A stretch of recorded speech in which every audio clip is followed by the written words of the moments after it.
Hi everyone, welcome back to Grow Malayalam. അപ്പം നിങ്ങൾക്ക് അറിയാവോ എന്താണ് ഈ ലൈൻ എന്നത്? അപ്പം ഇത് കണ്ടിട്ട് നിങ്ങൾ പേടിക്കൊന്നും വേണ്ട. ഇന്നത്തെ വീഡിയോ കഴിയുമ്പോഴേക്കും നിങ്ങൾക്ക് മനസ്സിലാവും ഇതെന്താണെന്നുള്ളത്. അപ്പം ഞാൻ വിചാരിച്ചുകൊണ്ടിരുന്നത് ഈ ട്രേഡിംഗ് എന്നൊക്കെ പറഞ്ഞാൽ കുറേ ഫാൻസി ആയിട്ടുള്ള ഇൻഡിക്കേറ്റേഴ്സും കോംപ്ലിക്കേറ്റഡ് ആയിട്ടുള്ള ഫോർമുലാസ് ഒക്കെ ആണെന്നാണ്.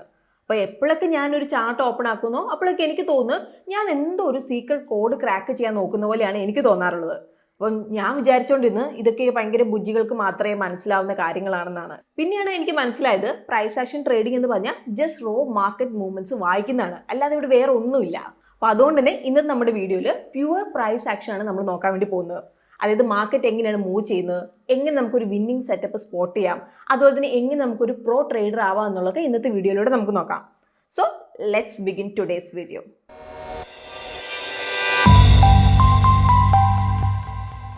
ഞാൻ ആദ്യം എന്താണ് പ്രൈസ് ആക്ഷൻ എന്നുള്ളത് എക്സ്പ്ലെയിൻ ചെയ്യാം. ഇൻഡിക്കേറ്റേഴ്സ് ഒന്നുമില്ലാതെ ചാർട്ട് വായിക്കാൻ കഴിയുന്ന ഒരു ആർട്ടിനെയാണ് പ്രൈസ് ആക്ഷൻ എന്ന് പറഞ്ഞാൽ.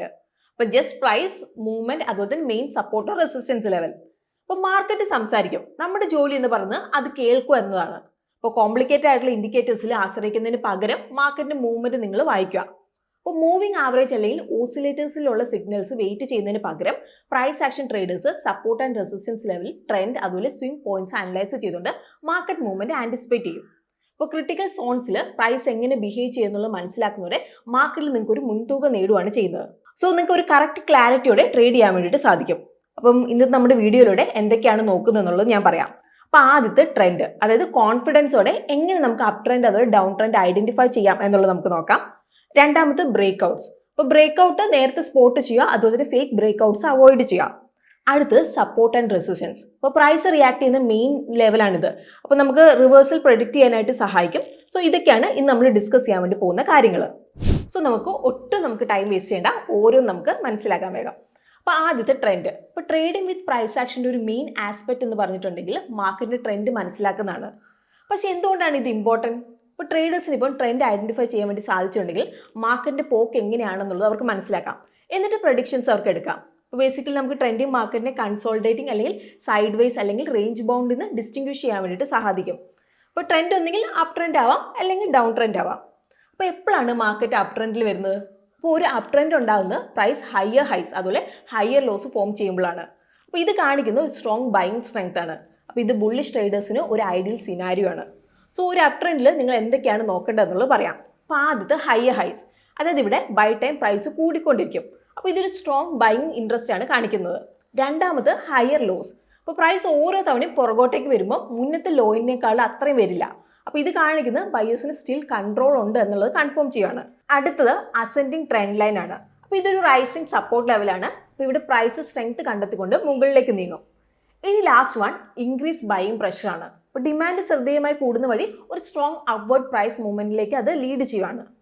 ഇനി നമുക്ക് ട്രെൻഡിന്റെ പ്രൈസ് ചാർട്ട് നമുക്ക് നോക്കാം. അപ്പോൾ ഇവിടെ ഈ ഒരു ചാർട്ടിൽ നമ്മൾ നോക്കുകയാണെങ്കിൽ പ്രൈസ് ഒരു അസെൻഡിങ് ട്രെൻഡ് ലൈൻ ആണ് ഫോളോ ചെയ്യുന്നത്. അപ്പോൾ ബയേഴ്സ് വരുമ്പോൾ ഹയർ ലോസ് മാർക്ക് ചെയ്യുകയാണ്. അതായത് ഈ ഒരു പോയിന്റിൽ ഒരുപാട് ബയേഴ്സ് എൻട്രി ചെയ്യുന്നുണ്ട്. അപ്പോൾ അതുകൊണ്ട് തന്നെ ഡിമാൻഡ് കൂടുകയാണ് ഇവിടെ. അപ്പോൾ അതുകൊണ്ട് തന്നെ പ്രൈസും കൂടുകയാണ്. അപ്പോൾ ഒരു പുൾ ബാക്കും ഹയർ ലെവലിൽ സപ്പോർട്ട് കണ്ടെത്തും. അപ്പോൾ ഇത് കാണിക്കുന്നത് ഡിമാൻഡ് കൂടുന്നതാണ്. അപ്പോൾ ന്യൂ ഹയർ ഹൈസ് മുന്നത്തെ റെസിസ്റ്റൻസ് ലെവലിൽ ബ്രേക്ക് ചെയ്യും. അപ്പോൾ ഇതൊരു കണ്ടിന്യൂസ് ബുള്ളിഷ് മൊമെന്റം ആണ് കൺഫേം ചെയ്യുന്നത്. അപ്പോൾ നമുക്ക് ക്ലിയർലി ഒരു സ്ട്രോങ് അപ് ട്രെൻഡ് സ്ട്രക്ചർ കാണാം. അപ്പോൾ പ്രൈസ് സക്സസീവ് ഹയർ ഹൈസ് അതുപോലെ ഹയർ ലോസ് ഫോം ചെയ്തുകൊണ്ട്. അപ്പം ഈവൻ ഇപ്പോൾ നവംബറിലെ കറക്ഷന് ശേഷം 6300 എന്ന ലെവലിലേക്ക് എത്തിയിട്ടും പ്രൈസ് ട്രെൻഡ് ലൈൻ കണ്ടിന്യൂ ചെയ്യുന്നുണ്ട്, അപ്വേർഡ് സ്ട്രക്ചർ മെയിൻറ്റെയിൻ ചെയ്യുന്നുണ്ട്.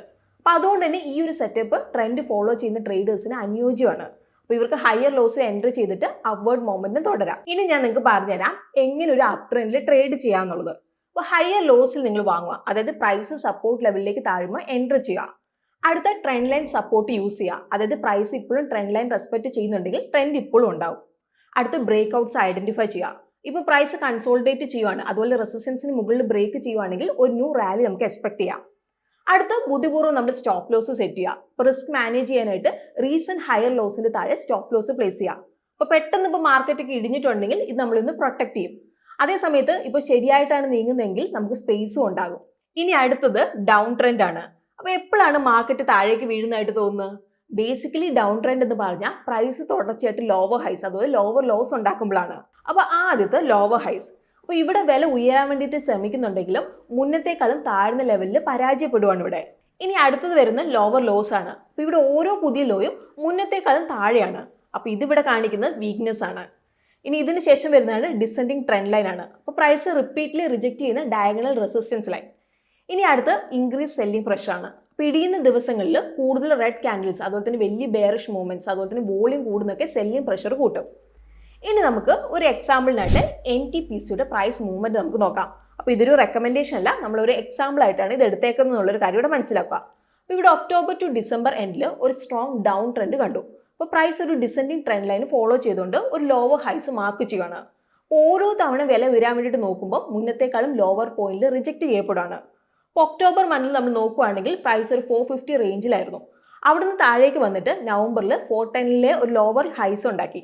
അതിനുശേഷം ഡിസംബറിൽ ഒരു 370 ഒരു ലോവർ ഹൈസും ഉണ്ടാക്കി. അപ്പോൾ മുന്നത്തെ സപ്പോർട്ട് ലെവൽ പ്രൈസ് ബ്രേക്ക് ചെയ്ത് പുതിയ ലോവർ ലോസ് ഫോം ചെയ്തു. അപ്പോൾ ഇതിലൂടെ തുടർച്ചയായിട്ട് ബെയറിഷ് മൊമെന്റം കൺഫേം ചെയ്യുകയാണ്. അപ്പോൾ ഈ ഒരു ട്രെൻഡ് ഫൈനലി മാർച്ച് തുടക്കത്തിൽ ബ്രേക്ക് ചെയ്യുകയാണ്. എന്നിട്ട് ഹൈസ് ഫോം ചെയ്തുകൊണ്ട് ഒരു ബുള്ളിഷ് റിവേഴ്സിലേക്ക് പോവുകയാണ്. ഇനി നമുക്ക് എങ്ങനെ ഒരു ഡൗൺ ട്രെൻഡിൽ ട്രേഡ് ചെയ്യാമെന്നുള്ളത് നമുക്ക് നോക്കാം. അപ്പോൾ ആദ്യം സെല്ലിംഗ് ഓപ്പർച്യൂണിറ്റി നോക്കുക. അപ്പോൾ വില ഉയരാൻ വേണ്ടി പാടുപെടുകയും അതുപോലെ തന്നെ കുറയാൻ വേണ്ടി തുടങ്ങുകയും ചെയ്യുമ്പോൾ ലോവർ ഹൈസിൽ വിൽക്കുക. അപ്പോൾ ഇത് മാർക്കറ്റിലെ വീക്ക്നെസ് ആണ് സൂചിപ്പിക്കുന്നത്. അപ്പോൾ വില ഇനിയും കൂടുതൽ കുറയുന്നതിന് മുമ്പ് വിൽക്കാനുള്ള ഒരു ഓപ്പർച്യൂണിറ്റിയാണ് ഇത് നൽകുന്നത്. ഇനി അടുത്ത് മൂവിംഗ് ആവറേജ് യൂസ് ചെയ്യുന്നതാണ്. ഇപ്പോൾ പ്രൈസ് 50 അല്ലെങ്കിൽ 200 EMAക്ക് താഴെയാണെങ്കിൽ ബെയറിഷ് ട്രെൻഡ് ആണത്. ഇനി അടുത്ത് വോളിയം കൺഫർമേഷൻ നോക്കുക. അപ്പോൾ ഹൈ വോളിയത്തോടെ സ്ട്രോങ് റെഡ് ക്യാൻഡിൽ കാണിക്കുന്ന പവർഫുൾ സെല്ലർ സിഗ്നൽ ആണ്. ഇനി അടുത്ത് ഫാൾസ് റിവേഴ്സൽ നമ്മൾ ശ്രദ്ധിക്കണം. അപ്പോൾ ഒരു സിംഗിൾ ഗ്രീൻ ക്യാൻഡിൽ എന്ന് പറഞ്ഞാൽ ട്രെൻഡ് കഴിഞ്ഞു എന്നല്ല അതിൻ്റെ അർത്ഥം. സോ ഇതാണ് നിങ്ങൾക്കായിട്ടുള്ള ട്രെൻഡ് അനാലിസിസ്. പക്ഷെ നിങ്ങൾക്ക് ഇവിടെ വേറൊരു ഇമ്പോർട്ടൻറ്റ് ടെർമിനോളജി ആയ ബ്രേക്ക് ഔട്ട് ഞാൻ നിങ്ങൾക്ക് എക്സ്പ്ലെയിൻ ചെയ്ത് തരാം. സോ എന്താണ് എക്സാക്ട്ലി ഈ ബ്രേക്ക് ഔട്ട് പാറ്റേൺ എന്ന് പറഞ്ഞാൽ? ഇപ്പോൾ ബ്രേക്ക് ഔട്ട് എന്ന് പറഞ്ഞാൽ മുന്നത്തെ ഹൈ അല്ലെങ്കിൽ റെസിസ്റ്റൻസിൽ നിന്ന് സ്ട്രോങ് വോളിയത്തോടെ സ്ട്രോങ് പ്രൈസിലേക്ക് മുന്നോട്ടേക്ക് പോകുന്നതാണ്. അപ്പം ഇത് കാണിക്കുന്നത് ഒരു ഇൻക്രീസ് ബൈങ് ഓർ സെല്ലിംഗ് പ്രഷറാണ്. അപ്പോൾ ഇത് മിക്കപ്പോഴും ഒരു സിഗ്നിഫിക്കൻറ്റ് പ്രൈസ് മൂവ്മെന്റിലേക്ക് എത്തിക്കും. അപ്പോൾ മിക്കപ്പോഴും ബൈങ് പ്രഷർ അതുപോലെ തന്നെ അപ്വേർഡ് മൂവ്മെന്റത്തിനായിട്ട് ബന്ധപ്പെട്ടിരിക്കുമ്പോൾ ബ്രേക്ക് ഔട്ട്സ് ബെയറിഷ് ആവാം. അപ്പോൾ ഇവിടെ സപ്പോർട്ടിന് താഴെ പ്രൈസ് ഇടിയുമ്പോൾ ഇത് സ്ട്രോങ് സെല്ലിംഗ് പ്രഷറാണ് കാണിക്കുന്നത്. അപ്പോൾ നമുക്ക് KNR കൺസ്ട്രക്ഷൻ്റെ എക്സാമ്പിൾ നോക്കാം. അപ്പോൾ ഈ ഒരു സ്റ്റോക്ക് 2021 പകുതി മുതൽ 2023 പകുതി വരെ ഡൗൺ ട്രെൻഡ് ആയിരുന്നു. അപ്പോൾ ഈ ഒരു പീരീഡിൽ ഈ ഒരു സ്റ്റോക്ക് തുടർച്ചയായിട്ട് ലോവർ ലോ പാറ്റേൺ ഫോം ചെയ്തുകൊണ്ടിരുന്നു. പക്ഷേ നമുക്ക് നോക്കിയിട്ടുണ്ടെങ്കിൽ കാണാം August 2023 stock downward trend line cross ചെയ്തു. അപ്പോൾ 260 റേഞ്ചിൽ നിന്ന്. അപ്പോൾ ഇതിനാണ് നമ്മൾ ബ്രേക്ക് ഔട്ട് പാറ്റേൺ എന്ന് പറയുന്നത്. ടെക്നിക്കൽ അനാലിസിസിൽ ട്രെൻഡ് ലൈൻ ക്രോസ് ചെയ്യുന്ന പ്രൈസ് മാത്രമല്ല ബ്രേക്ക് ഔട്ട്. അപ്പം ട്രൂ കൺഫർമേഷൻ എന്ന് പറയുന്നത് ബ്രേക്ക് ഔട്ടിന് ശേഷം വരുന്ന പ്രൈസ് ആക്ഷൻ അതുപോലെ വോളിയം ബിഹേവിയറിൽ നിന്നാണ്. അപ്പോൾ ട്രെൻഡ് ലൈൻ ബ്രേക്ക് ചെയ്തതിന് ശേഷം സ്റ്റോക്ക് പെട്ടെന്നൊന്നും കയറില്ല. അപ്പോൾ അതിന് പകരം 240 മുതൽ 250 റേഞ്ചിലേക്ക് വരണം. അപ്പോൾ ഈ ഒരു റിട്രേസ്മെന്റ് ഇമ്പോർട്ടൻ്റ് ആണ്. കാരണം ഇനീഷ്യൽ ബ്രേക്ക് ഔട്ട് മിസ്സായ ട്രേഡേഴ്സ് കൺഫർമേഷനായിട്ട് വെയിറ്റ് ചെയ്യണം. ഇപ്പം ട്രെൻഡ് ലൈൻ ആയിട്ട് ആക്ട് ചെയ്യുന്ന മുന്നത്തെ റെസിസ്റ്റൻസ് സപ്പോർട്ടിലേക്ക് മാറുന്നുണ്ടോ എന്നുള്ളത് ഒബ്സർവ് ചെയ്യും. ഈ ഒരു കേസിൽ സ്റ്റോക്ക് പുറകിലേക്ക് വരുമ്പം അത് ട്രെൻഡ് ലൈന് താഴേക്ക് പോകില്ല. പകരം ഇത് ട്രെൻഡ് ലൈൻ ഒരു പുതിയ സപ്പോർട്ടായിട്ട് ടെസ്റ്റ് ചെയ്യും. എന്നിട്ട് പിന്നീട് വീണ്ടും മുകളിലേക്ക് തിരിയും. സോ ഈ ഒരു സക്സസ്ഫുൾ റീടെസ്റ്റ് ആണ് ബ്രേക്ക് ഔട്ട് റിയൽ ആണോ അല്ലയോ എന്നുള്ളത് കൺഫേം ചെയ്യുന്നത്.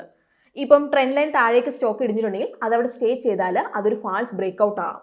അപ്പോൾ ഇതിന്റെ അർത്ഥം എന്താണെന്ന് വെച്ചിട്ടുണ്ടെങ്കിൽ റെസിസ്റ്റൻസിന് മുകളിൽ പ്രൈസ് ഹോൾഡ് ചെയ്യാൻ പരാജയപ്പെട്ടു എന്നാണ്. ഇനി ബ്രേക്ക് ഔട്ടിലെ മെയിൻ കൺഫർമേഷൻ സൈൻസ് പറയാം. അപ്പോൾ ആദ്യം ഒരു സ്ട്രോങ് ഗ്രീൻ ക്യാൻഡിലൂടെ പ്രൈസ് ട്രെൻഡ് ലൈന് ബ്രേക്ക് ചെയ്യാം. അപ്പോൾ എന്താണ് ഗ്രീൻ ക്യാൻഡിൽ? അപ്പോൾ ഇതെന്ന് പറഞ്ഞാൽ ഒരു സ്ട്രോങ് ബൈയിങ് അതുപോലെ തന്നെ ഹൈ ട്രേഡിംഗ് വോളിയം ആണ് കാണിക്കുന്നത്. രണ്ടാമത് പെട്ടെന്ന് അപ്വേർഡ് കണ്ടിന്യൂ ചെയ്യുന്നതിന് പകരം സ്റ്റോക്ക് ബ്രോക്കൺ ട്രെൻഡ് ലൈന് വീണ്ടും കണ്ടെത്തുകയും ടെസ്റ്റ് ചെയ്യുകയും ചെയ്യും. അപ്പോൾ ഇതൊരു ടെമ്പററി മൂവ്മെന്റ് അല്ലായിരുന്നു എന്നാണ് കാണിക്കുന്നത്. ഇനി അടുത്തത് support holds at trend line. അപ്പോൾ ഇതാണ് മെയിൻ പോയിന്റ്. ഇപ്പോൾ ട്രെൻഡ് ലൈൻ സ്റ്റോക്ക് റീടെസ്റ്റ് ചെയ്ത് കഴിഞ്ഞാൽ അതിന് താഴെ അത് വീണ്ടും ബ്രേക്ക് ചെയ്യില്ല. പകരം ബയേഴ്സ് സ്റ്റെപ്പ് ഇൻ ചെയ്യും. അപ്പോൾ ഇത് കൺഫേം ചെയ്യുന്നത് ട്രെൻഡ് ലൈൻ ഇപ്പോൾ ഒരു സപ്പോർട്ട് ലെവലായിട്ടുണ്ടെന്നുണ്ടെന്നാണ്. ഇനിയിപ്പം ട്രെൻഡ് ലൈൻ ടെസ്റ്റ് ചെയ്തതിന് ശേഷം സ്റ്റോക്ക് ബൗൺസ് ബാക്ക് ചെയ്യും. അപ്പോൾ ഇത് കൺഫേം ചെയ്യുന്നത് ബയേഴ്സ് കൺട്രോളിലാണെന്നാണ്. അപ്പോൾ ബ്രേക്ക് ഔട്ട് റിയൽ ആണെന്നുള്ളത് ഫൈനൽ കൺഫർമേഷൻ ആണിത്. ഇപ്പോൾ നമുക്ക് ട്രെൻഡ് ലൈൻ അതുപോലെ ബ്രേക്ക് ഔട്ട് പാറ്റേൺസ് മനസ്സിലായില്ലേ? ഇനി നമ്മൾ ട്രേഡ് ചെയ്യുമ്പോൾ നമ്മൾ കൂടുതലായിട്ട് കേൾക്കുന്ന ഒരു വേർഡ് ഉണ്ട്. എന്താണ്? Support and resistance. അപ്പോൾ നമുക്ക് അതൊന്ന് മനസ്സിലാക്കാം. അപ്പോൾ ഇതാണ് ഒരു സ്റ്റോക്ക് മുകളിലേക്ക് അല്ലെങ്കിൽ താഴേക്ക് പോകുന്ന റേഞ്ച് തീരുമാനിക്കുന്നത്. അപ്പോൾ നമുക്ക് സപ്പോർട്ടിൽ നിന്ന് തന്നെ നമുക്ക് തുടങ്ങാം. അപ്പോൾ എന്താണ് സപ്പോർട്ട് എന്ന് പറഞ്ഞാൽ? ഒരു സ്റ്റോക്കിൽ ബൈയിങ് ഇൻട്രസ്റ്റ് കണ്ടെത്തുന്ന ഒരു പ്രൈസ് ലെവലാണിത്. അപ്പോൾ ഇത് വീണ്ടും ഇടിയുന്നത് പ്രിവെൻറ്റ് ചെയ്യും. അതായത് ഇതൊരു ഫ്ലോർ ആയിട്ട് ആക്ട് ചെയ്യും. അപ്പോൾ ഇവിടെ സെല്ലിംഗ് പ്രഷർ അബ്സോർവ് ചെയ്യാൻ മാത്രം ഡിമാൻഡ് സ്ട്രോങ് ആണ്. അപ്പോൾ സ്റ്റോക്ക് ഈ ലെവലിൽ എത്തിയിട്ടുണ്ടെങ്കിൽ മുകളിലേക്ക് ബൗൺസ് ബാക്ക് ചെയ്യും. അപ്പോൾ പ്രൈസ് മൂവ്മെൻറ്റ് പ്രെഡിക്റ്റ് ചെയ്യുന്ന ഒരു ഇമ്പോർട്ടൻറ്റ് കൺസെപ്റ്റ് ആണിത്. അപ്പോൾ എങ്ങനെയാണ് ആക്ച്വലി സപ്പോർട്ട് വർക്ക് ചെയ്യുന്നത് എന്നുള്ളത് നമുക്ക് നോക്കാം. അപ്പോൾ ആദ്യത്തെ ബയറിൻ്റെ ഇൻട്രസ്റ്റ് ആണ്. അപ്പോൾ പല ട്രേഡേഴ്സും സപ്പോർട്ട് ഒരു നല്ല എൻട്രി പോയിന്റ് ആയിട്ടാണ് കാണുന്നത്. അപ്പോൾ ഇത് ഡിമാൻഡ് കൂട്ടും. ഇനിയിപ്പോൾ ഹിസ്റ്റോറിക്കൽ പ്രൈസ് ആക്ഷൻ ആണ്. ഇപ്പോൾ സ്റ്റോക്ക് പലതവണ റീബൗണ്ട് ചെയ്തിട്ടുണ്ടെങ്കിൽ വീണ്ടും അത് സംഭവിക്കുമെന്ന് ട്രേഡേഴ്സ് വിശ്വസിക്കുന്നു. ഇനി അടുത്ത് ഇൻസ്റ്റിറ്റ്യൂഷണൽ ബൈയിങ് ആണ്. അപ്പോൾ മെയിൻ സപ്പോർട്ട് സോൺസിൽ വലിയ ഇൻവെസ്റ്റേഴ്സ് ഷെയർസ് അക്യുമുലേറ്റ് ചെയ്യും. അപ്പോൾ ഇത് നമുക്ക് ചാർട്ടിലൊന്ന് മനസ്സിലാക്കാം. ഇപ്പോൾ ബജാജ് ഫിനാൻസിന്റെ സ്റ്റോക്ക് ചാർട്ടിൽ ഹൈലൈറ്റഡ് പേർപ്പിൾ സോൺ കാണിക്കുന്നത് ഏകദേശം 6400 മുതൽ 6500 ഇടയ്ക്ക് ഒരു സ്ട്രോങ് സപ്പോർട്ട് ലെവലാണ്. പലതവണ അതായത് ഏപ്രിൽ, ജൂൺ, അതുപോലെ ഡിസംബർ 2024 സ്റ്റോക്ക് ഈ ഒരു ലെവലിൽ ടെസ്റ്റ് ചെയ്തു. പക്ഷേ ഇതിന് താഴെ ഒരിക്കലും പോയിട്ടില്ല. അതായത് സപ്പോർട്ട് സോൺ ടച്ച് ചെയ്യുന്ന ഓരോ തവണയും ബയേഴ്സ് വരും. അപ്പോൾ ഇത് പ്രൈസ് പുഷ് ചെയ്യും മുകളിലേക്ക്. അപ്പോൾ അതുകൊണ്ട് ഇവിടെ ഉറപ്പിക്കാവുന്ന ഒരു കാര്യമാണ് 6400 മുതൽ 6500 സോൺ എന്ന് പറഞ്ഞാൽ സ്ട്രോങ് ഡിമാൻഡ് ഏരിയ ആണ്. അപ്പോൾ ഇവിടെ ഇൻസ്റ്റിറ്റ്യൂഷണൽ ഇൻവെസ്റ്റേഴ്സും ട്രേഡേഴ്സും ഷെയർസ് അക്യുമുലേറ്റ് ചെയ്യുന്നുണ്ട്. ഇപ്പോൾ നമുക്ക് സപ്പോർട്ട് എന്താണെന്നുള്ളത് മനസ്സിലായില്ലേ? ഇനി നമുക്ക് റെസിസ്റ്റൻസ് എന്താണെന്നുള്ളത് നമുക്ക് നോക്കാം. അപ്പോൾ റെസിസ്റ്റൻസ് പറഞ്ഞാൽ സ്റ്റോക്ക് സെല്ലിംഗ് പ്രഷർ ഫേസ് ചെയ്യുന്ന പ്രൈസ് ലെവലാണ്. അപ്പോൾ ഇവിടുന്ന് വീണ്ടും മുകളിലേക്ക് കയറുന്നത് പ്രിവെൻറ്റ് ചെയ്യും. അപ്പോൾ ഇതൊരു സീലിംഗ് ആയിട്ട് ആക്ട് ചെയ്യും. അപ്പോൾ ഇവിടെ അപ്വേർഡ് മൊമെൻറ്റ് സ്റ്റോപ്പ് ചെയ്യാൻ മാത്രം സപ്ലൈ സ്ട്രോങ് ആണ്. അപ്പോൾ സ്റ്റോക്ക് ഈ ഒരു ലെവലിലേക്ക് എത്തുമ്പോൾ ട്രേഡേഴ്സ് മിക്കപ്പോഴും ഒരു പുൾ ബാക്ക് അല്ലെങ്കിൽ ഒരു കൺസോൾട്ടേഷൻ എക്സ്പെക്ട് ചെയ്യും. അപ്പോൾ ഇത് പ്രൈസ് ആക്ഷൻ അനാലിസിസ് ചെയ്യാനുള്ള ഒരു ഇമ്പോർട്ടൻറ്റ് കൺസെപ്റ്റ് ആയിട്ട് റെസിസ്റ്റൻസ് മാറുവാണ്. റിലയൻസ് ഇൻഡസ്ട്രീസിന്റെ സ്റ്റോക്ക് ചാർട്ടിൽ red horizontal line strong resistance ലെവലാണ് റെപ്രസെന്റ് ചെയ്യുന്നത്. അപ്പോൾ ഈ ഒരു റെസിസ്റ്റൻസ് ലെവൽ ബ്രേക്ക് ചെയ്യാനായിട്ട് സ്റ്റോക്ക് മുമ്പ് ഒരുപാട് തവണ സ്ട്രഗിൾ ചെയ്തതാണ്. അപ്പോൾ 2022-23 സ്റ്റോക്ക് ഈ ഒരു റെസിസ്റ്റൻസ് പല തവണ ടെസ്റ്റ് ചെയ്തു. പക്ഷേ ഇതിന്റെ മുകളിൽ ബ്രേക്ക് ചെയ്യാനായിട്ട് പരാജയപ്പെട്ടു. അപ്പോൾ സ്റ്റോക്ക് ഈ ഒരു ലെവൽ എത്തുമ്പോഴെല്ലാം സെല്ലിംഗ് പ്രഷർ കൂടും. അപ്പോൾ ഇത് പ്രൈസ് താഴേക്ക് പുഷ് ചെയ്യും.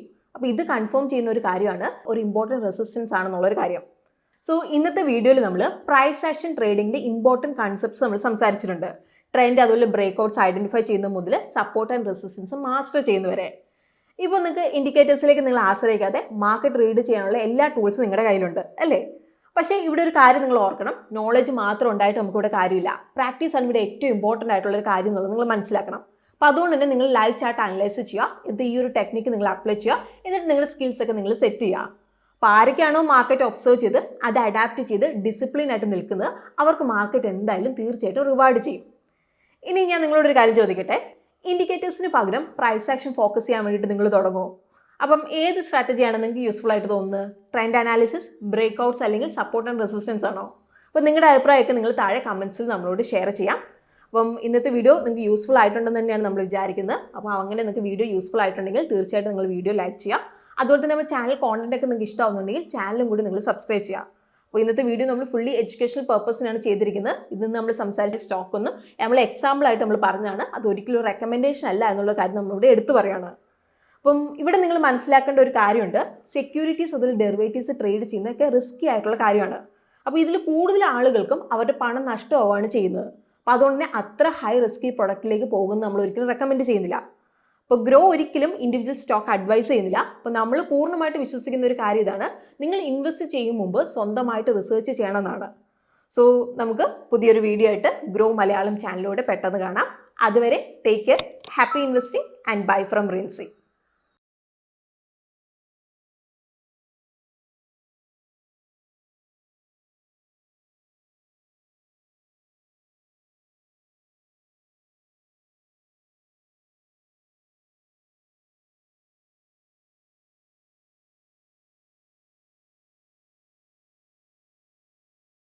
Investment in securities market are subject to market risks. Read all the related documents carefully before investing. Please read the risk disclosure documents carefully before investing in equity shares, derivatives, mutual fund, and or other instruments traded on the stock exchanges.